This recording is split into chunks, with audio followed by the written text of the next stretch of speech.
ধরুন হঠাৎ করে বিশ্ব রাজনীতির সবচেয়ে বড় সংঘাত শুরু হয়ে গেল। একদিকে ইরান আর তাদের পাশে দাঁড়ালো চীন ও রাশিয়া, অন্যদিকে যুক্তরাষ্ট্র ও ইসরায়েল।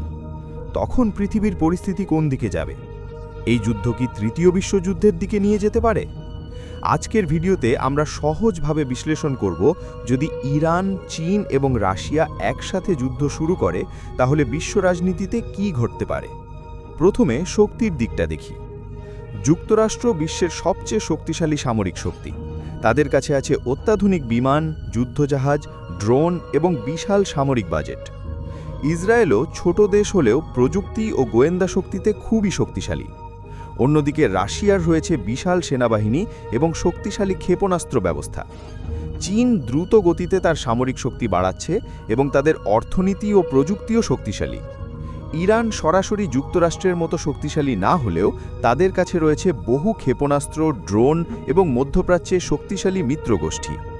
যদি এই তিন দেশ একসাথে দাঁড়ায় তাহলে যুদ্ধটি খুব বড় আকার নিতে পারে। এই ধরনের সংঘাত সম্ভবত মধ্যপ্রাচ্য থেকেই শুরু হবে। ইরান এবং ইসরায়েলের মধ্যে উত্তেজনা অনেক দিন ধরেই চলছে।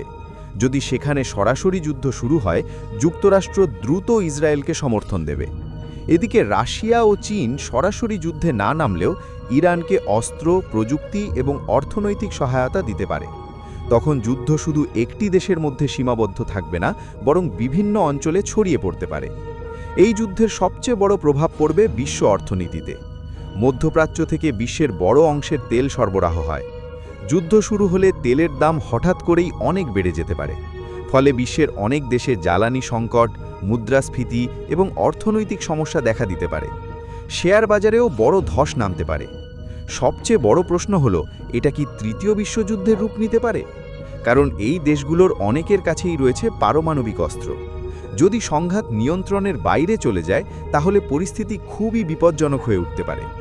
তবে বাস্তবে বড় শক্তিগুলো সাধারণত সরাসরি যুদ্ধে জড়াতে চায় না, কারণ তারা জানে এর পরিণতি পুরো পৃথিবীর জন্যই ভয়াবহ হতে পারে। সব মিলিয়ে বলা যায়, যদি ইরান, চীন এবং রাশিয়া একসাথে যুক্তরাষ্ট্র ও ইসরায়েলের বিরুদ্ধে দাঁড়ায় তাহলে বিশ্ব রাজনীতি একদম বদলে যেতে পারে।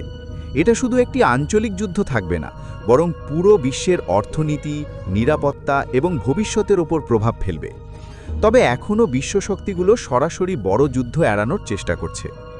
আপনার কি মনে হয়, এমন যুদ্ধ হলে কে এগিয়ে থাকবে? কমেন্টে আপনার মতামত জানাতে ভুলবেন না।